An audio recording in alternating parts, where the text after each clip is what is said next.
Hello and welcome back to Parley. This prompt is by EyePatchNotes. Hope you'll enjoy listening. It's about alchemists, archetypes, and archives. I really like that you give these titles. As Pathfinder 1st edition is feat-driven as much as feature-driven, one of the design goals of subclasses is providing a shortcut to fantasy. For example, any character can learn to use shield bashes as their primary weapon, but some archetypes skip prerequisites or have a firmer foundation. Stumbling Bash normally takes 4 feats to learn for less martial classes like rogues and wizards. Rangers and fighters cut this down to 3 feats or even 2 as the intended recipients. This feat acceleration is largely due to archetypes tending to grant feats by name. Some class features direct the player to already written pieces of text. In other words, Pathfinder is systematically self-referential. Any new piece of content is not necessarily so, instead pointing to what has come before. Compared to Dungeons & Dragons 5th edition that approaches a one-and-done solution to class design, Pathfinder 1st edition uses what I will refer to as Category A and B subclasses. To get right into it, we can use the fighter that has clear lines between armor training, weapon training, and other. From a raw value perspective, any fighter archetype that gives up the default bonuses should gain something in advantage, should in the context of Pathfinder. That's how Pathfinder works. The two-handed fighter, mentioned a few parley back, explicitly loses armor training to gain damage and locks in weapon training. So they don't get armor training, and they can't not get weapon training. Math to get it out of the way, armor training mostly serves to increase the character's maximum dexterity modifier by 1 at regular intervals. Heavy splint armor normally has a max dexterity of +0, with high starting armor class to compensate. Increasing max dexterity from +0 to +5 can allow finesse-flavored fighters to enjoy both offense and defense. To assign a point of comparison, we can say armor training represents AC +3 in Dungeons & Dragons 5th edition terms. Weapon training is more explicit, a +1 bonus to both damage and accuracy for a given group of weapons, such as bows or spears. I consider Two-Handed Fighter to be a Category AB archetype, as the character has already majorly changed 2 class features. We can contrast this with Mutagen Warrior that gives up armor training, Category A, but leaves weapon training, Category B, up in the air.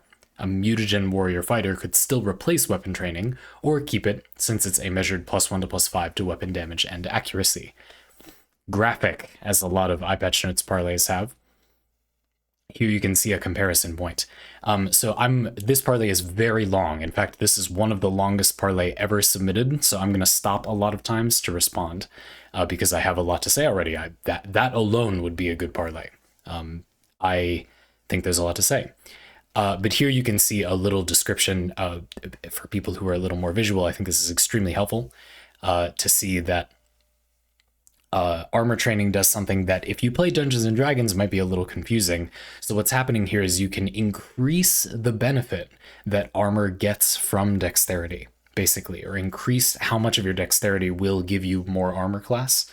Whereas in Dungeons & Dragons, a lot of the time, how it works is different types of armor have a kind of a set cap, or they do not take any of your dexterity, and there's absolutely nothing you can do to affect that.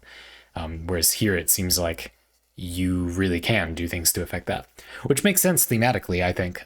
You can get used to using armor, and then being more dexterous actually does something because you're more used to moving around in armor. I don't know, that's cool. That makes sense to me. And then you can see mutagens. So there's a section about these coming up, but I wanted to show you this first. Because it is an early example of this idea in this parlay of things kind of referencing already existing pieces of text. So this is cool. Like, the idea is that in Pathfinder world, I don't know anything about Pathfinder except things from EyePatchNotes parlays. A new subclass could come out, and that subclass could be Mutagen Warrior. And the subclass would essentially just say, you can use mutagens on a warrior, the mutagens that the alchemist already gets to use. See page blah blah blah of this book for the mutagens. I would hope the new book would include them there too. I don't know. But in the grand scheme of things, if you have everything on the internet, then it doesn't matter. The new piece of build content is you can use mutagens as a fighter subclass instead of becoming an alchemist. I don't know if that's a class or a subclass. Interesting. And then they kind of just have that as a thing they can swap in that slot. Something we're going to keep coming to in this parlay is the idea that EyePatchNotes and I haven't played Pathfinder, but I like this idea of design. EyePatchNotes seems very interested in this idea that it's really modular. Like you can transform the thing that you're getting from many of the game systems into an amount of a relatively universal resource. There's sort of a transferable value to a lot of classes and subclasses. You could, if I understand correctly, get mutagens already as a fighter, but you can get them more easily or for a lower cost if you go mutagen fighter. So adding that to the game becomes a way the designers can say, you already could get that combination of effects, but we're going to make it a bit stronger by allowing you to, get it without multiclassing, for example. Or we think that that's especially fun. So, and it's not super broken if you get it easier. So we're going to make it easier to get, something like that. Really, really cool. The other piece you brought up that we'll come back to a lot is this idea that subclasses or classes or archetypes or whatever are being used as a way to kind of introduce a fantasy idea. This is really challenging, in my opinion. The idea that, if the player looks at all the subclasses, they'll be able to find something that either is the fantasy they have in mind or could be reflavored as the fantasy they have in mind. I have mixed feelings about this subject overall. It doesn't have that much to do with this parlay directly, but it is a big subject of this parlay. The idea of making a big modular game system appeals to me in that it sounds like something that would make it so a player could create their fantasy, whatever it is, using the game mechanics. The game mechanics become a language the player can use to translate their fantasy into game mechanics, and then because it's a language with mechanics, they also get a build-making experience of translating their fantasy into the language. That sounds very good, unambiguously great, sure. That being said, two things. First of all, I think a lot of the time it can be kind of an uphill battle to, sort of head the player off. I know that in Dungeons & Dragons, for example, simply making a lot of subclasses, in my opinion, hasn't made Dungeons & Dragons 5th edition feel more like you can find whatever fantasy you want. A lot of them have become too similar, especially between different kind of self-referential subclasses of different classes. So I'll explain what I mean. Dungeons & Dragons occasionally uses this like self-referential thing as well, though not as cleanly as Pathfinder does. There are some tags on things in D&D that can be used by other classes. So for example, a lot of D&D subclasses do a thing where you can pick some spells that aren't from your class's normal spell list. You can pick them from another class's spell list, or even multiple other classes' spell lists, or any spell list, but it has to be a certain school of magic, like abjuration, so protection magic. Anything that says it's abjuration magic, protection focus magic, from any class, you can get that spell.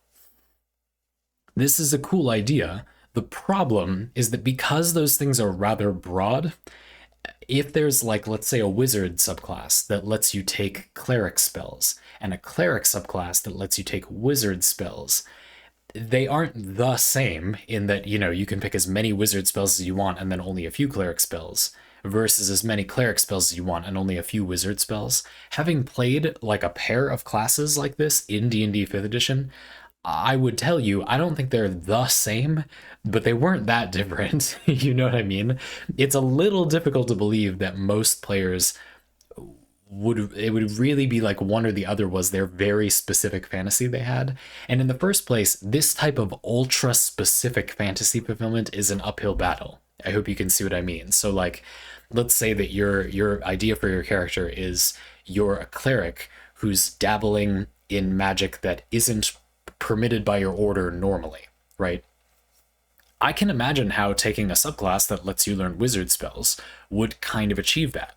I can also think of 3 other cleric subclasses that very easily fit the bill of that idea. You see what I mean? At that point, I would much rather a more modular system than like trying to fit every single archetype the player is interested in, or it almost feels like D&D 5th edition took a list of the 1,000 most common fantasies or character ideas. Everybody mailed them in, and then they made the top 100 of them into literal subclasses instead of taking the top 100 ideas and making them into like modular things in the game system that you could put on your character sheet. Whereas Pathfinder feels like it did the latter thing. So very, very interested in this idea, both from a mechanical perspective. It seems like a good way to make build systems that are coherent and like fair and interesting. And it feels like there's some balancing knobs you can turn, which I think is cool. Again, the thing about you can make mutations available as a warrior subclass to make them basically easier to get than they would have been before. That's interesting to me. And then the other thing is that from a role-playing perspective, it seems like a much more sustainable approach.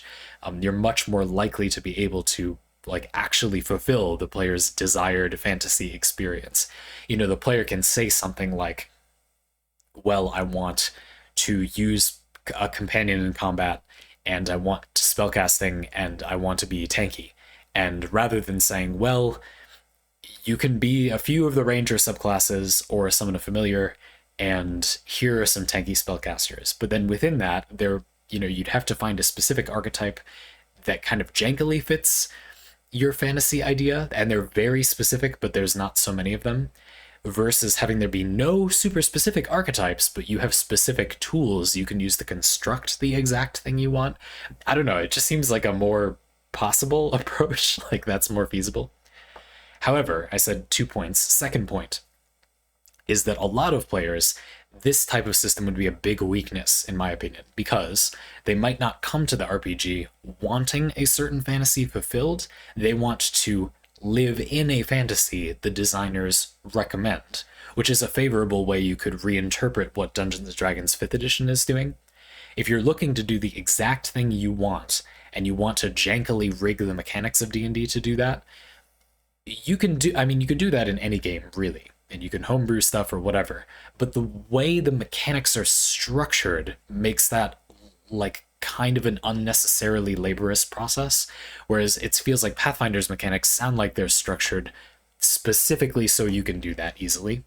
On the other hand, if you want a kind of ready-made experience, there may be a few disadvantages to the way Pathfinder does it, but certainly having like rather specific sets of archetypes, as a lot of D&D classes do, seems to make sense. I would almost imagine a game where you can't multi-class, but otherwise it's D&D 5th edition, and that could work really well for someone who wants kind of a ready-made option, because there aren't better options anyway, and it kind of comes with everything that you need.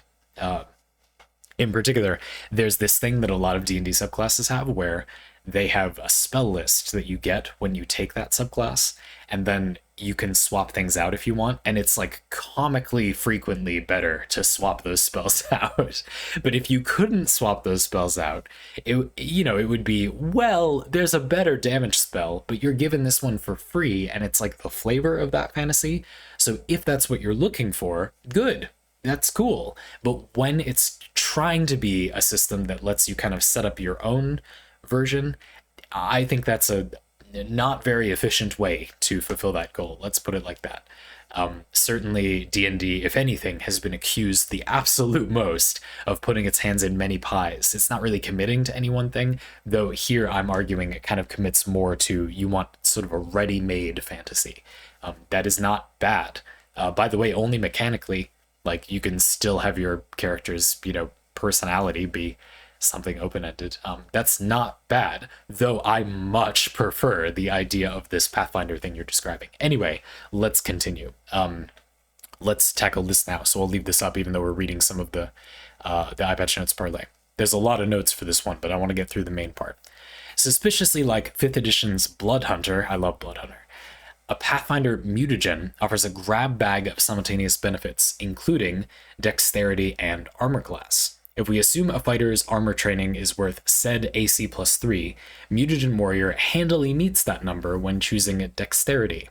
Operative phrase, choosing, as the player can instead pivot the Mutagen Warrior into being more explicitly strength-based, like a barbarian, or more like its alchemist predecessor. You can see that mutagens as a feature give you +2 armor class and +4 to strength, dexterity, or constitution, and you can kind of trade them off. Again, you're sort of chugging some drugs before the beginning of the battle. Pretty cool. Now that is the thrust of this parlay. Mutagen Warrior does not actually incorporate any new mechanical text. The Alchemist was penned in 2010, being the first class to use mutagens.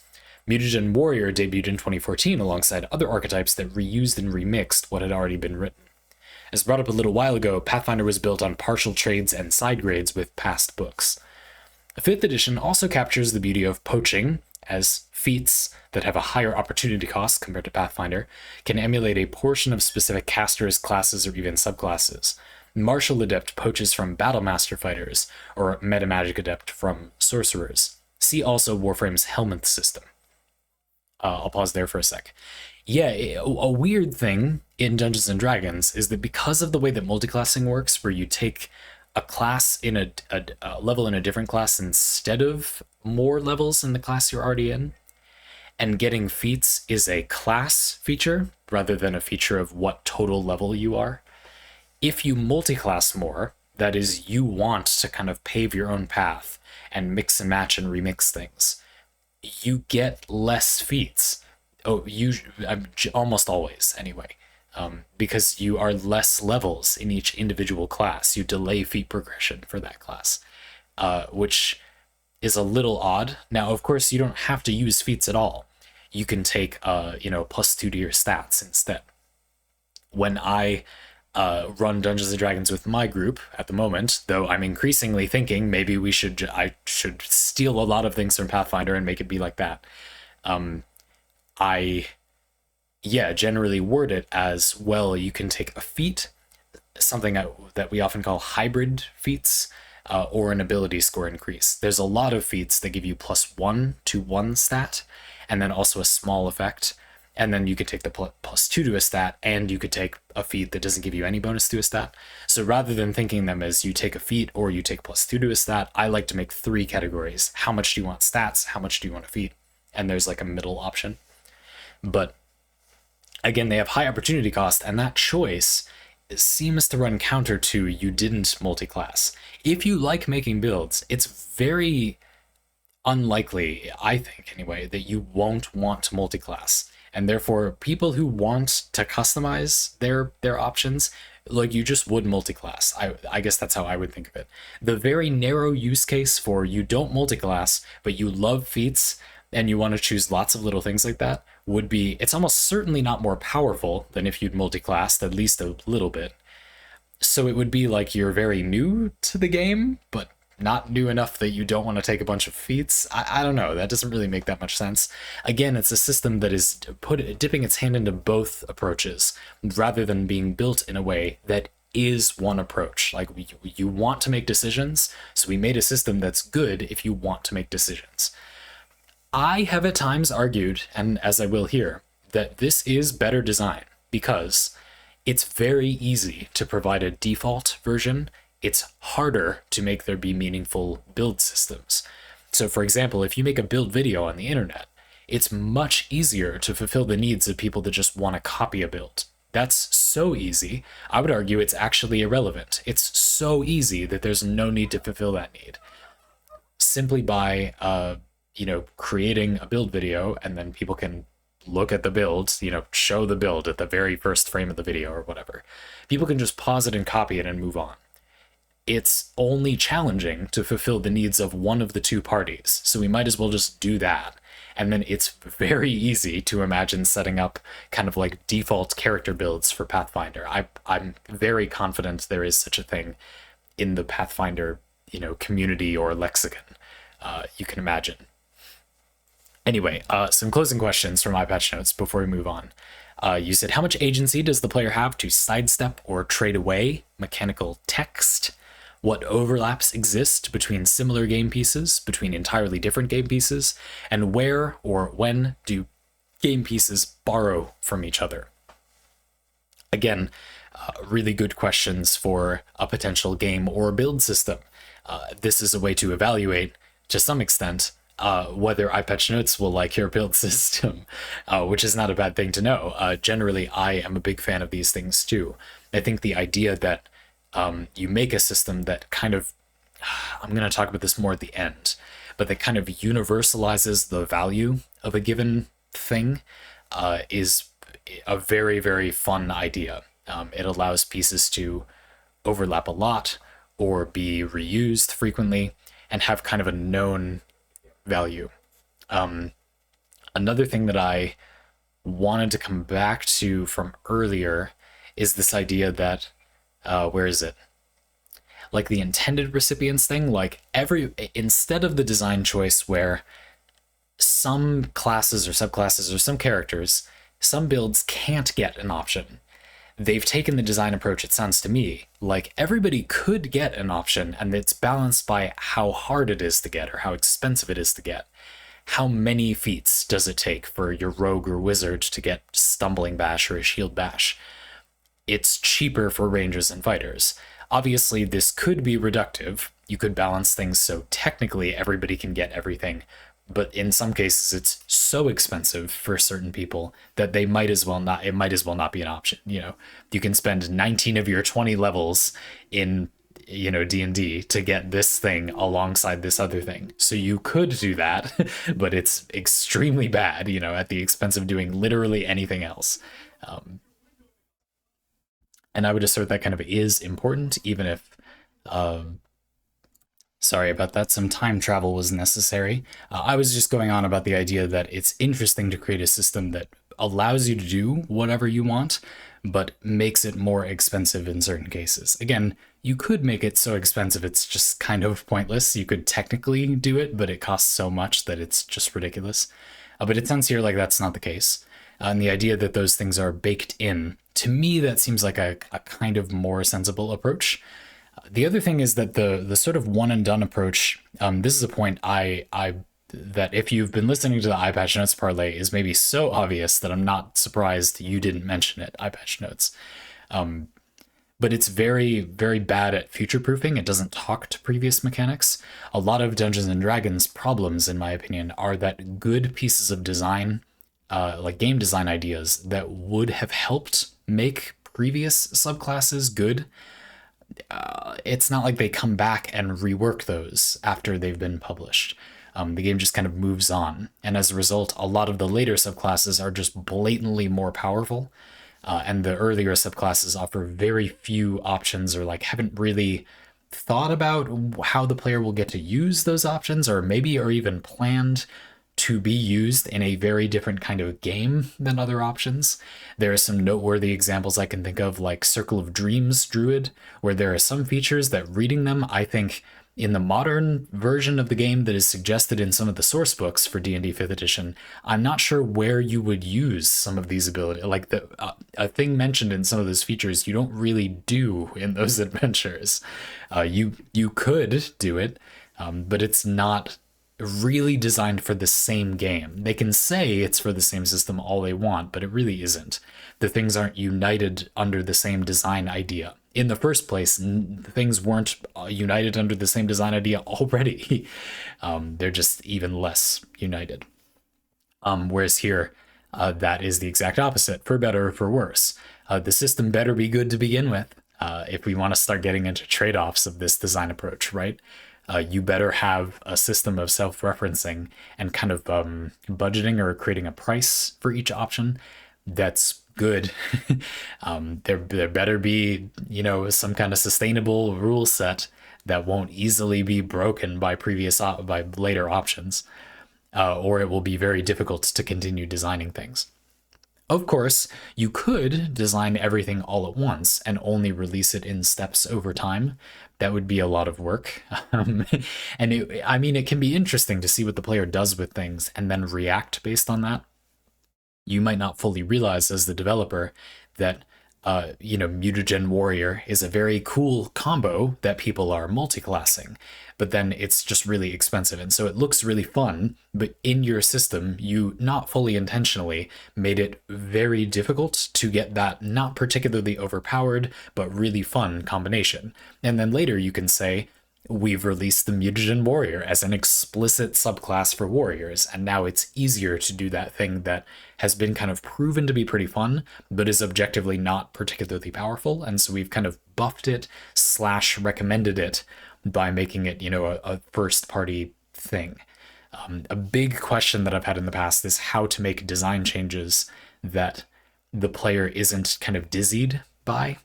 I've played a lot of ongoing games on the stream where the audience members come back after a while and find themselves kind of at a loss for how to follow what's changed about the game, because the new things added largely leave behind the old game features and don't really have the same design philosophy as the old features. That is, they're pretty much better than the previous options. They're not really related to the previous options, and they fit a game environment that is not the same as the one that the previous options were good in. So it's essentially a completely different game. It just isn't saying that it is. I won't go on about this in this parlay because there's too much to cover anyway, and it's just silly, of course you know this, but the giant elephant in the room for all this discussion is money. A lot of these things happen, not necessarily because the developer never had an idea to begin with, but more because maybe the thing goes on longer than it had planned to, and so then they're gonna make new content. They're not just gonna shut down the game, even if purely artistically or purely in the name of fun, I would move on and make a new version of the game. And they're instead gonna, maybe messily kind of add stuff to the existing system. And you can imagine that even if a game like Pathfinder went on long enough and was in such a situation, it would probably end up doing the same thing. But it would take a lot longer for that kind of thing to happen, because it's got a system that lets you add things in a way that inherently does tie back to previous things. That is glorious. That's awesome. Anywho, let's read the many addendums to this parlay, because they're extremely relevant to what we're talking about here. EyePatchNotes continues, Pathfinder has feats running down the spine of every character. There's almost always an archetype that reshapes a basic class into a target fantasy. Ooh, gonna have some things to say about that based on what I said earlier. Because archetypes tend to grant bonus feats when implementing a fantasy, many source books are interconnected in a way the parlay author finds captivating. Compared to D&D 5th edition, taking a Pathfinder archetype does not necessarily preclude future archetypes. A D&D character may need to be wholly pivoted or rewritten, where a Pathfinder character with space remaining could just make the adjustments on their character sheet. Pathfinder frequently rewards specialization by giving numerical bonuses. By the same token, character features can be weighted by how big or how often their numbers apply. A healthy, as opposed to broken, archetype will move numbers only slightly, or tap into a fantasy like drinking an elixir before a fight, like a mutagen, or having a massive animal throw enemies around. It's no exaggeration that Pathfinder is the basis of EyePatchNotes standards. Each new piece of content exists in a recycling-friendly ecosystem, as much as text written for tabletop RPGs is content, anyway. Yeah, another big comment I have about this subject is the idea that the archetypes granting bonus feats means they can be kind of, again, translated into this universal value. You can turn archetypes into a value proposition that two good things. The first one is the player kind of implicitly understands. They're used to the idea that a subclass gives you more feats that help you kind of fulfill the fantasy. So you could think of it as you get a discount on feats that are relevant to that fantasy, that fit a theme. Kind of like a less explicit textual way to say, instead of saying this is a grappler feat, and then if you're a grappler, it's cheaper, being a grappler just gives you that feat instead of it being an inherent quality of the feat, because that would be a different kind of universal, I guess. And then the second thing that's nice is, again, you can sort of weigh the power of the feats, or how easy it is to get them for that class normally, or whatever, and how many of them you get, as everything can be turned into feats, sort of. Again, I think that type of ability to universalize helps a lot. It helps the player because it's easy to look at the new thing in the game and think, oh wow, that's a lot of value in terms of feats, or that's an unusually easy way to get this one feat. Like if in the future I find myself making a build or a character or whatever where that would fit, then I know that's kind of a tool that I have on hand. And that can become very, very fulfilling as you make more and more characters. I myself would really enjoy some kind of real world tool to like remember those kinds of things. Like in Warframe, an example that comes up is that Warframe's many different slots, like 3 weapon slots and then a Warframe or whatever. Frequently, this thing happens where you can use, a primary mod to give your Warframe some benefit, or more often a Warframe mod to give your primary weapon some benefit. And so if you want to funnel power into a primary weapon, you really like it, it's underpowered, whatever reason, you can do that. But sometimes I have difficulty keeping them in my head because this isn't a big feature of Warframe. There are not very many percentage-wise like things in Warframe that do that. And it's just sort of unnecessary, I guess. I guess I would value them more if that was a more like big difference in gameplay. But yeah, some kind of tool or companion thing for making it easier to keep track of that stuff would be nice. Sort of a build making person lifestyle idea that has been in my head for a while, and this highlighted that to me. I wanted to quickly chime in as well that the idea of a D&D character needing to be kind of wholly pivoted or rewritten is also baked into the sort of economics of D&D in a not totally negative way. They want to design things so that you would need to make a new character around a thing, because otherwise you have your existing character in an existing universe, and maybe that makes it a little less likely that you'll get a new book. You'll have some build-provoking new thing be in the text, and then you want to make a new character for the adventure that is in the book. At the same time, depending on your tone of your RPG playing table, or tables, as is the case for a lot of people, depending on how long your games last, in other words, I mean, it might be good to be making lots of new characters. In theory, I want to make a lot of different characters. Like, that appeals to me a lot. I thought about in the past having a D&D stream on Twitch with you all, which is still something I'm interested in doing. It doesn't have to be, it's not going to be like that close to D&D, because lots of pieces of D&D's design are just blatantly terrible in my opinion. But it will be, a homebrew amalgam of some different games, of course. But something like that, because I think that as a build-making person, the biggest problem with these games is you can't make very many builds at a meaningful speed. Games take place over often slower than real-world time. You play one afternoon or one day of gameplay once a week, and so it can take rather a while if your character is going to progress at like a human pace, or a whatever species they are pace, to really progress. This means that you may not play a lot of different characters, or you have to be in a fairly unique position to play a lot of different characters.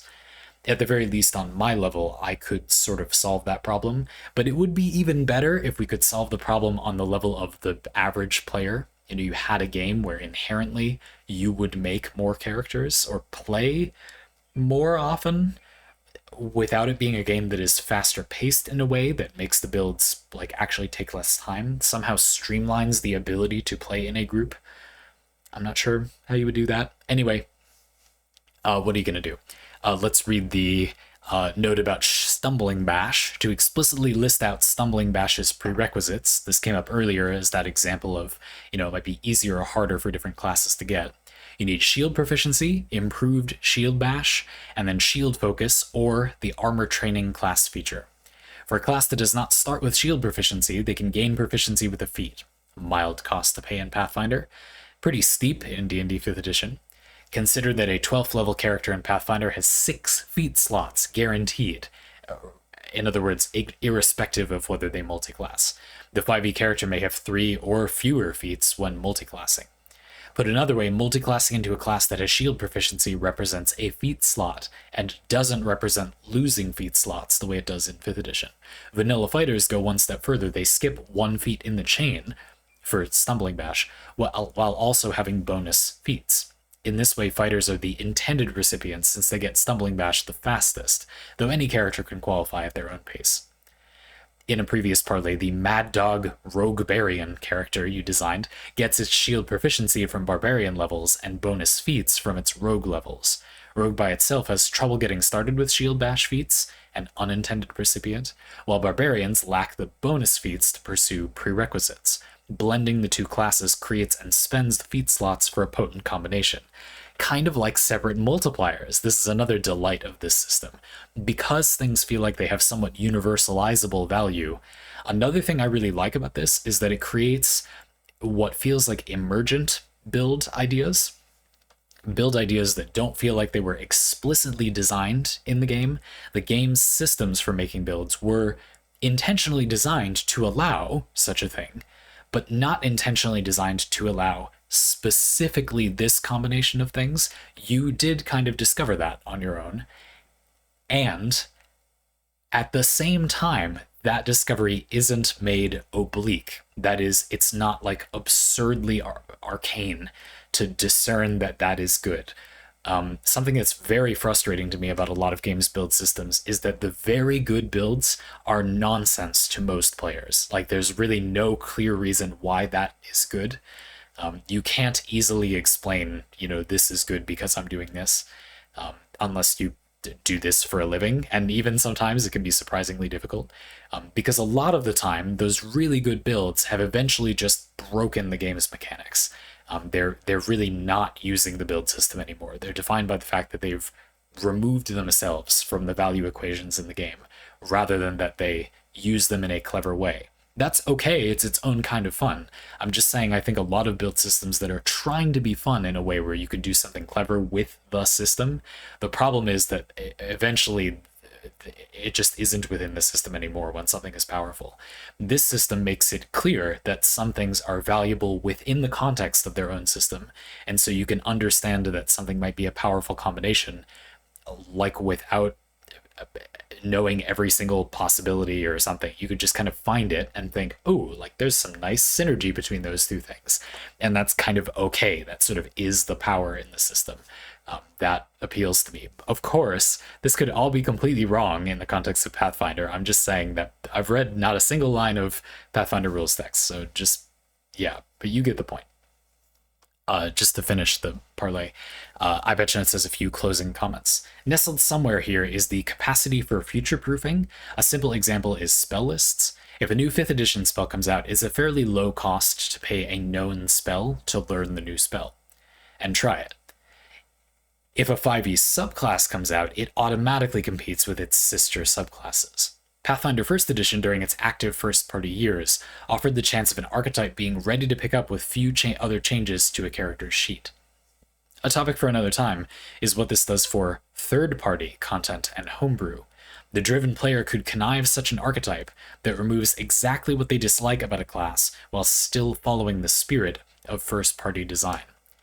Indeed, in some ways, I think one of the interesting things about 5th edition is that it's badly designed in many ways, and so it kind of warrants homebrew in a certain way, which results in a good amount of homebrew that is pretty well designed, because it's easy to make it well designed, easier than it would be in a game that was better designed. The Blood Hunter, for example, I said I really like that subclass. This was made by, I think, Matthew Mercer, right? Though there are 2 versions, and I really prefer the intelligence version. I think that makes a lot more sense in the context of 5th edition. The thing about that subclass, or that class and its subclasses, is that they fill a lot of roles that are frankly obvious. Like, if you look at the whole body of D&D stuff, that is a fairly obvious hole in what is offered. First of all, there aren't many people who use intelligence. Marshals that use intelligence, that's also a little... the Artificer is sort of in the corner, but it uses stats that were relatively underused. It uses a mechanic, spending your own health, that is conspicuously absent from a lot of the game. It does a thing that some classes already do. There are a few classes in D&D 5th edition that are, they have no spellcasting, but they have a subclass that gives you like mini spellcasting. They do it like normal spellcasting, generally like wizard spellcasting. You basically become a mini wizard in exchange. By mini, I mean they get like less spell slots, they learn less known spells, but they still cast spells like a wizard. They might memorize them or like a sorcerer. They use often intelligence to cast them or whatever it is, but it resembles an arcane spellcaster. The Blood Hunter has a subclass that is mini Warlock spellcasting, the kind of other kind of spellcasting in 5th edition. Warlocks get their spell slots back much more frequently, but they get way less of them.